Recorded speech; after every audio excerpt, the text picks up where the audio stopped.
Samantala mga kabarigada, sa kugnay pong balita, naglabas ng pahayag si Pasig City Mayor Vico Soto hinggil sa naganap na protesta ng ilang individual sa labas ng St. Gerard Construction Building na pag-aari ni Sara at Curly Discaya.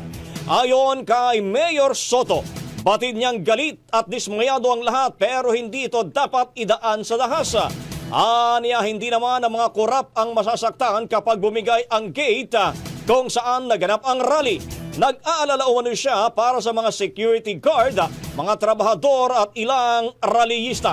Kasabay nito, sinabi rin ng alkalde na huwag mawalan ng pag-asa. Ang momentum daw ay nasa tamang panig ngayon. Sa huli, hinikayat niya ang lahat na lumaban para sa accountability, mas matibay na institusyon at rule of law.